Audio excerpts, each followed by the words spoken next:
반대파 뿌리 뽑기, 진돗개가 물듯.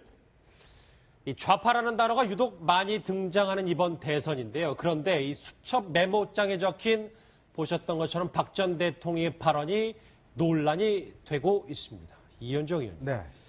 진돗개같이 한다는 말, 저 말이 알고 봤더니 반대파를 향해서 한 얘기였군요. 네. 이 예전에 이제 진돗개하고 풍산개하고 싸움을 붙으면 이제 진돗개가 이긴다는 그런 이야기도 있듯이 어제 재판 같은 경우는 이제 블랙리스트 재판이었습니다. 어제 이제 김기춘 전 비서실장과 조윤선 전 장관의 블랙리스트 재판이었는데 예. 당시에 정무수석이었던 박준우 전 정무수석이 증인으로 출석을 했어요.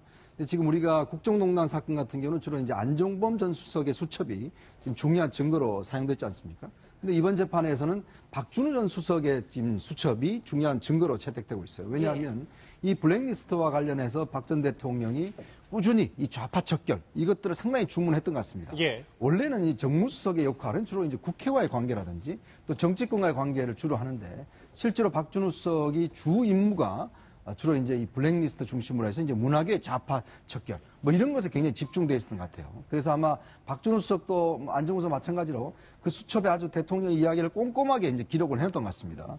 그 기록 자체가 지금 재판의 중요한 증거로 채택되고 있는 좀 아이러니 같은 상황입니다. 국정농단에도 이게 중요한 키가 될 수도 있으니까요. 박 전 대통령은 실제로 진돗개라는 말을 언급하기도 했습니다. 그 목소리 직접 들어보시죠. 불독 같은 정신이 불독보다 진돗개가 더 한번 물면 그냥 그 살점이 완전히 뜯어져 나갈 때까지 안 논다 그래요. 그래서 진돗개를 하나 딱 그려놓으시고 우리는 진돗개 같은 정신으로 한다. 하여튼 이거를 없애기 위해서는 우리가 모든 수단을 다 동원해야 된다고 생각을 합니다. 예. 네, 허 교수님, 저희가 사실 저 발언을 접했을 때에는 그냥 국정과제 수행을 빨리 해야 한다 이런 취지로만 좀 받아들였었잖아요. 예. 이제 저 화면을 볼 때는 그냥 열심히 하라 이런 정도로만 느꼈는데 그렇죠. 실제 저 안에는 이제 무시무시한 그 지시가 있었던 거죠. 좌파 척결을 위해서 전심을 다해라 이런 이야기입니다. 저 회의가 방금 나왔던 것처럼 2014년 2월 5일 회의 아닙니까, 그죠? 그런데 이제 2014년 5월에 가면은 무슨 일이 생기는가 하면은 민간단체 보조금 TF라는 걸 만듭니다. 이거는 청와대 전 수석실이 다 참여해서 만드는 건데요. 여기서 463개의 정부위원회 전수조사를 합니다. 예. 그렇게 해서 8,000명의 명단과 3,000개의 단체를 좌파로 분류를 합니다. 그러니까 저렇게 우리가 이제 저때 당시 TV로도 저게 다 나오지 않았습니까? 저렇게 볼 때는 그냥 일 열심히 하라 이런 정도로만 들었는데 사실은 저 속에서 엄청난 지시가 있었고 그 구체적 지시에 따라서 좌파를 척결하기 위해서 문학의 정부위원회 각종에 있는 좌파 인사, 좌파 단체라고 분류된 사람 이런 어마어마한 그 리스트를 만들게 되는 거죠. 불과 석 달도 걸리지 않았다는 겁니다. 이게 고 박사님, 드디어 이제 어제 재판에서 박 전 대통령의 저런 이 여러 가지 언급들이 지금 살벌하게 지금에서 이제 다가오는 거잖아요. 그런데 매 회의마다 저 얘기를 계속 반복한 진짜 속내는 뭐라고 봐야 될까요? 저는 진돗개 얘기 나올 때 그 당시는 규제, 철폐 이런 것들이 아주 사회적 관심사고 또 철폐해야 할 그런 대상이었기 때문에 규제, 철폐 이런 거 할 때 정말 진돗개처럼 물고 늘어져가 규제, 철폐를 없애라 했는지 지금 보니까 완전히 다른 얘기네요. 그러니까 좌파 척결 이런 얘기를 하면서 저렇게 이제 강한 언급을 한 것 같은데 저는 박근혜 전 대통령이 반공을 국시로 했던 그리고 정적에 대해서 용납을 하지 않았던 아버지 박정희 대통령을 유신 시대부터 쭉 영부인 역할을 하면서 배운 거 아닌가? 그것이 몸에 체화가 돼가지고 그 이후로는 바뀌지 않은 거죠. 아시다시피 물론 당연히 구속이 돼야 하지만은 박근혜 전 대통령 시절에 이석기 전 의원 구속이라든가 통진당 해산 또 정교조 불법화 그리고 민노총 한상균 위원장 구속 등 하여간에 좌파, 진보 이런 부분에 대해서 아주 매섭게 칼날을 들이댔고 박근혜 전 대통령의 생각 속에는 진보라든가 좌파는 종북 내지 친북으로 이렇게 등치시키는 그런 생각을 가졌기 때문에 이건 당연히 척결돼야 한다. 반공 국시를 한 아버지의 그런 생각 속에서 그런 생각을 가졌던 것 같고 또 하나는 박 전 대통령이 정치적인 면에서도 그런 상대랄까 반대하는 사람들을 용납을 못한 것 같아요. 그건 타당과 자당을 가리지 않았고 그랬던 것 같아요. 그래서 뭐 박 전 대통령 그 시절에 야당과 어떤 정치적인 쟁점 있는 사안에서 타협한 적이 한 번도 없었고, 또 하나 자당의 원내대표 유승민 후보가 뭐 못할 말도 한 것도 아니지 않습니까? 당시 원내대표인데. 그래서 그 당시 뭐 증세 없는 복지는 허구라는 얘기 하나 오고, 특히 국회법 개정안, 정부가 시행령을 통해서 마음대로 이렇게 법을 어기는 거, 그런 부분에 대해서 제동을 걸자는 그 국회법 개정안을 청와대의 뜻에 어긋나게 처리했다 해가지고 완전히 배신자 낙인을 찍었던 거 아닙니까? 그러니까 그때는 원칙론자인 줄 알았는데 지금 와서 보니까 네. 이게 이분법으로 나눠서 그렇죠. 반대파 용납 안 하는 거다. 그런 것 같아요. 예, 말씀하신 것처럼 변호사님. 이 업무 수첩에 드러난 일부 내용만 갖고도 박 전 대통령의 가치관을 좀 엿볼 수 있을 것 같아요. 그러니까 이제 아마 그거는 있었어요. DJ 노무현 정권 이후에 이제 MB 정권이 들어서고 나서 그 이후에 뭐 그 친박계에서는 정권 재창출이라고 안 하고 정권 교체라고 그때 얘기를 했었죠. 친이 친박이 워낙 그 색깔이 다르다 보니까. 예. 그런데 그 사이에서 보수층에서 뭐 일부 보수 세력에서 이 뭐 좌파에 대한 해결이 좀 나야 되지 않느냐, 이거 너무 심한 거 아니냐, 이런 요구는 있었어요, 분명히 그때 보수 세력들에서. 그런데 그러면 그런 강성의 목소리들을 청와대에서는 좀 걸러가면서 했어야 하는데, 보수 정권이니까 보수 정권 색깔에 맞는 뭐 코드 인사들을 할 수 있다 하더라도, 그런데 지금 거기에 특히 박근혜 전 대통령 특유의 가치관이 이게 반영이 되면서 이렇게 이제 초헌법적인 일까지 이루어지게 된 건데요. 저는 여기서 이런 시대는 이제 종말을 고해야 된다. 이렇게 타 세력에 대해서는 절대 같이 공존할 수가 없고, 정말 뭐 이해찬 의원 표현대로 뭐 괴멸시켜야 되는 세력으로 보는 그런 시대는 이제 박근혜 정권으로 끝내야 된다라는 말씀을 좀 다시 한번 하게 됩니다. 그렇군요. 지금 구속 수감돼 있는 박근혜 전 대통령이 본인의 말 한마디 한마디가 이렇게 수첩에 고스란히 적혔다는 걸 알면 어떤 생각을 하고 있을까요? 과거 국정 운영에 대해서 얘기할 때도 이런 얘기를 한 적이 있습니다. 들어보시죠. 자기 나라 역사를 모르면 혼이 없는 인간이 되는 것이고, 바르게 역사를 배우지 못하면 혼이 비정상이 될 수밖에 없습니다. 이것은 생각하면 참으로 무서운 일입니다. 우리 사회의 비정상적인 제도와 관행, 문화를 이제 정상화시키는 일에 역량을 집중을 해야 합니다. 작은 과제 하나라도 비정상의 뿌리가 뽑힐 때까지 끝까지 추진해 나가는 것이 중요합니다. 그때 들었을 때와 지금 어느 정도 사전 지식이 있고 들었을 때 말의 무게가 좀 다른 것 같아요. 조금 여러 가지 생각이 많이 듭니다. 어제 수첩에 또 이런 내용이 있었는데, 이현정 의원님. 네. 저기 이명박 정부 때는 좌파 척결에 한 일이 없어 나라가 비정상이었다. 저 말 우리는 어떻게 받아들여야 됩니까? 그러니까 이게 참 모든 것을 저렇게 이제 이분법적으로 나누는 건, 자신들은 정상이고 자신이 반대하는 사람은 비정상이다. 근데 그 비정상을 가만 놔두는 게 아니고 비정상의 정상화를 추진한다고 그러지 않습니까? 즉 그 방법이 뭐냐면 결국은 상대방에 대해서 지원을 끊고 탄압하고 뭐 이런 식의 이제 방법을 쓰는 것이죠. 예. 그러니까 모든 세상이 어떤 면에서 보면 자기 중심으로 이제 굴러간다라는 그런 사고예요. 뭐 비단 뭐 박근혜 전 대통령뿐만 아니라 이제 그런 사고를 하신 분들이 꽤 있죠.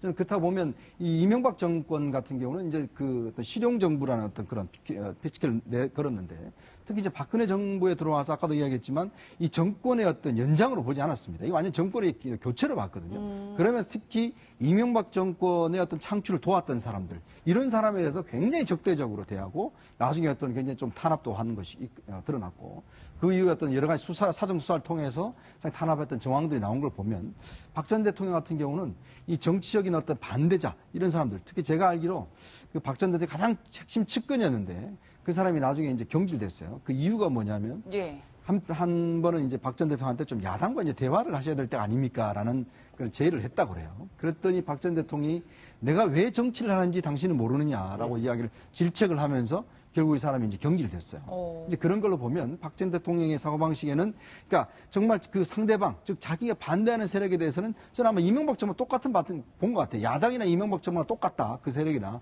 결국 이 사람들은 비정상이고 나는 정상이기 때문에 이 비정상에 대해서는 철저히 어떤 이 타입이 없다, 이런 어떤 사고방식으로 했기 때문에 결국 이러한 어떤 국정농단의 사태라든지 이런 블랙리스트라는 아주 불행한 사태가 벌어진 것이 아닌가 이렇게 추정을 해봅니다. 예. 예, 실제로 이 발언이 있고 나서 김기춘 전 실장이 좌파 전태에 대해서 조사를 해봐라 이렇게 지시를 했다는 거예요. 그럼요. 좀 전에도 제가 말씀드렸지만은 대통령께서 저 이야기를 하시자마자 김기춘 실장 지시하에 청와대 내 모든 수석실이 다 참여하는 민간단체 보조금 TF가 만들어졌다는 거예요. 그래서 정부 산하에 있는 모든 위원회 463개나 됩니다. 이게 이제 대통령 직속도 있고 총리실 직속도 있고 각 장관별로 또 위원회들이 다 있거든요.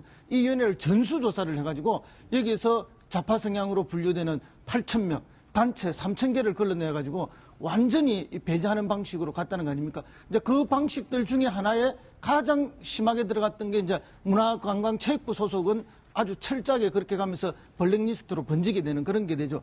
그래서 이제 박근혜 대통령의 이런 태도를 보면은 이제 말로는 또는 입으로는 뭐 완전 국민통합, 100% 국민통합 이렇게 하면서 사실 정부 내 국민통합위원회도 듣고 그 국민통합위원회의 위원장으로 지금 청와대 한강욱 비서실장이 그걸 또 맡아 하기도 했습니다. 그러나 그렇게 포장된 거하고 실제 처리되는 거하고는 완전히 달랐다. 앞에서 여러분이 말씀하셨듯이 매우 이분법적이었고 내 편 아니면 다 적이 되고 그리고 적은 척결해야 될 대상으로 국민들을 아주 갈라치게 하는 그런 전형적인 사고를 보여주지 않았나 이렇게 얘기 줍니다. 물론 저 단면만 보고 뭐 4년이 넘는 박근혜 정권을 다 평가할 수는 없겠지만 일부 문제가 있었다는 게 이제 속속 이 재판, 특히 블랙리스트 재판으로 드러나는 것 같아요. 일단 사례도 있어서요, 고 박사님. 보니까 네. 뭐 정권 초기부터 뭐 천안함 얘기가 좀 잘 알려진 얘기고 저 풍자 연극에 대해서도 직접적인 지시가 있었다. 이런 게 또 어제 다시 그 메모 수첩 내용에서도 밝혀졌어요.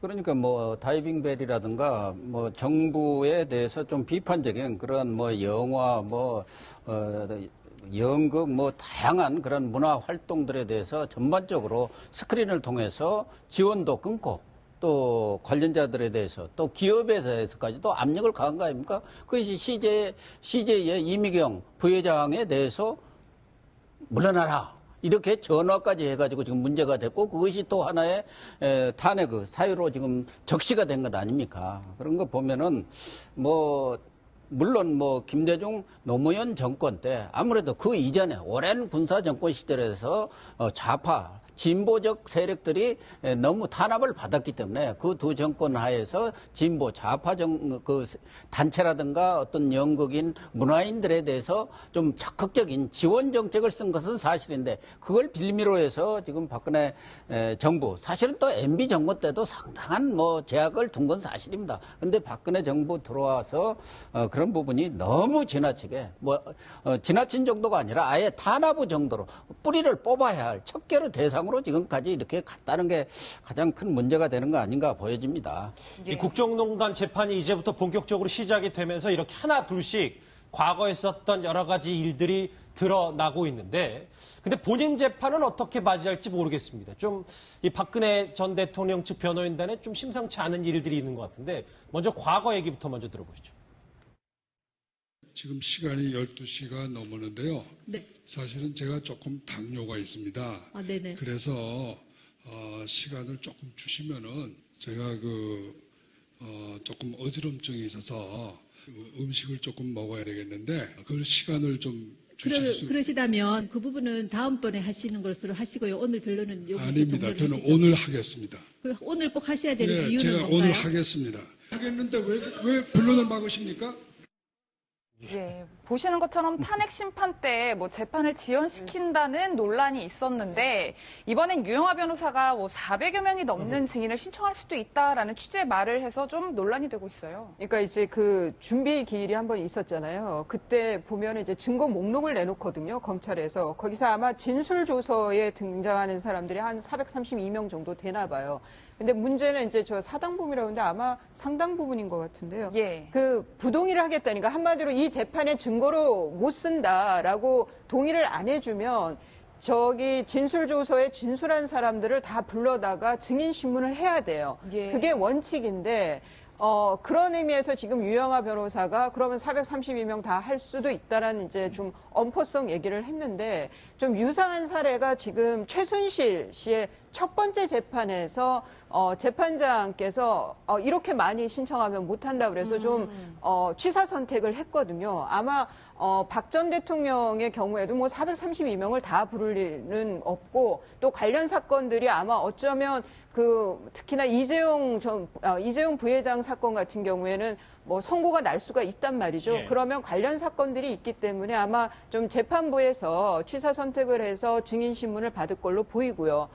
근데 유영하 변호사의 저런 첫 발언은 이 또 형사 재판도 좀 헌재 재판처럼 그렇게 시간을 끌면서 또 여론전도 하면서 그렇게 가려나 싶어서 좀 걱정이 됩니다. 저렇게 이현정님 400명 넘는 증인신문 1심이 많이 길어지면 우리가 알고 있는 뭐 정호성 뭐 이런 사람들 다 석방될 수도 있는 거 아니에요? 그렇죠. 지금 이제 집중 심리를 이제 재판부에서 하겠다는 거거든요. 일주일에 2번씩 이제 재판을 열어서 이제 계속 하겠다는 건데 문제는 원래 특검에서 기소한 사건이면 3개월, 그다음에 일반 검찰은 6개월 내에 1심 판결이 나야 됩니다. 예. 그런 상황에 지금 이제 장시호라든지 정호성 같은 경우는 지금 이제 다음 달쯤 되면 이게 이제 석방이 되게 됐어요. 이미 구속 기간이 이미 6개월이 넘어가기 때문에. 왜냐하면 이게 이제 지금 공범관계로 묶여 있기 때문에 사실은 이제 박 전 대통령에 대한 혐의가 이제 나야지만이 같이 이제 되는 것이거든요. 예. 그래서 아마 다음 달 넘어가면 아마 이 두 사람이나 다른 몇몇 사람들은 일단 석방이 되게 돼 있습니다. 그래서 아마 이제 불구속 상태에서 일단 재판을 맞이하게 되거든요.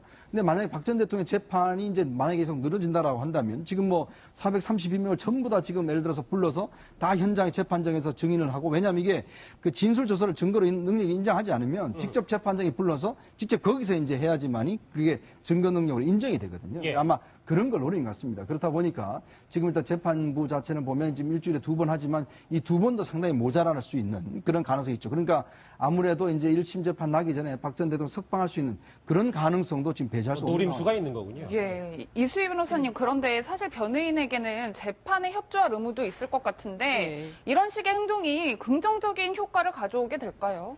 이제 뭐 재판부에 우선은 생각을 합니다. 예. 네, 허 교수님, 저희가 사실 저 발언을 접했을 때에는 그냥 국정과제 수행을 빨리 해야 한다 이런 취지로만 좀 받아들였었잖아요. 예, 예.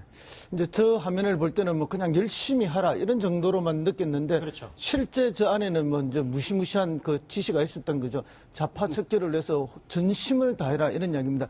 저 회의가 방금 나왔던 것처럼 2014년 2월 5일 회의 아닙니까, 그죠? 그런데 이제 2014년 5월에 가면은 무슨 일이 생기는가 하면은 민간단체 보조금 TF라는 걸 만듭니다. 이거는 청와대 전 수석실이 다 참여해서 만드는 건데요. 여기서 463개의 정부위원회 전수조사를 합니다. 예. 그렇게 해서 8,000명의 명단과 3,000개의 단체를 좌파로 분류를 합니다. 그러니까 저렇게 뭐 우리가 이제 저때 당시 TV로도 저게 다 나오지 않았습니까? 저렇게 볼 때는 그냥 일 열심히 하라 이런 정도로만 들었는데 사실은 저 속에서 엄청난 지시가 있었고 그 구체적 지시에 따라서 좌파를 척결하기 위해서 문화계 내 정부위원회 각종에 있는 좌파 인사, 좌파 단체라고 분류된 사람 이런 어마어마한 그 리스트를 만들게 되는 거죠. 불과 석 달도 걸리지 않았다는 겁니다. 이게 고 박사님 드디어 이제 어제 재판에서 박 전 대통령의 저런 이 여러 가지 언급들이 지금 살벌하게 지금에서 이제 다가오는 거잖아요. 그런데 매 당시에 정무수석이었던 박준우 전 정무수석이 출석을 해 증인으로 출석을 했어요. 근데 지금 우리가 국정농단 사건 같은 경우는 주로 이제 안종범 전 수석의 수첩이 지금 중요한 증거로 사용됐지 않습니까? 근데 이번 재판에서는 박준우 전 수석의 지금 수첩이 중요한 증거로 채택되고 있어요. 왜냐하면 이 블랙리스트와 관련해서 박 전 대통령이 꾸준히 이 좌파 척결 이것들을 상당히 주문했던 것 같습니다. 예. 원래는 이 정무수석의 역할은 주로 이제 국회와의 관계라든지 또 정치권과의 관계를 주로 하는데 실제로 박준우 수석이 주 임무가 주로 이제 이 블랙리스트 중심으로 해서 이제 문화계 좌파 척결 뭐 이런 것에 굉장히 집중되어 있었던 것 같아요. 그래서 아마 박준우 수석도 안정우서 마찬가지로 그 수첩에 아주 대통령 대파 뿌리 뽑기 진돗개가 물듯 이 좌파라는 단어가 유독 많이 등장하는 이번 대선인데요. 그런데 이 수첩 메모장에 적힌 보셨던 것처럼 박 전 대통령의 발언이 논란이 되고 있습니다. 이현정 의원님. 네. 진돗개같이 해야 한다는 말, 저 말이 알고 봤더니 반대파를 향해서 한 얘기였군요. 네, 이 뭐 예전에 이제 진돗개하고 풍산개하고 싸움을 붙으면 이제 진돗개가 이긴다는 뭐 그런 이야기도 있듯이 이번 어제 재판 같은 경우는 이제 블랙리스트 재판이었습니다. 어제 이제 김기춘 전 비서실장과 조윤선 전 장관의 블랙리스트 재판이었는데 예. 당시 이야기를 꼼꼼하게 이제 기록을 해놨던 것 같습니다. 그 기록 자체가 지금 재판의 중요한 증거로 이 채택되고 있는 좀 아이러니 같은 상황입니다. 국정농단에 되게 중요한 키가 될 수도 있으니까요. 박 전 대통령은 실제로 진돗개라는 말을 언급하기도 했습니다. 그 목소리 직접 들어보시죠. 사실은 불독 같은 정신이 불독보다 진돗개가 더 한번 물면 그냥 그 살점이 완전히 뜯어져 나갈 때까지 안 논다 그래요. 그래서 진돗개를 하나 딱 그려놓으시고 우리는 진돗개 같은 정신으로 한다. 뭐 하여튼 이거를 없애기 위해서는 우리가 모든 수단을 다 동원해야 된다고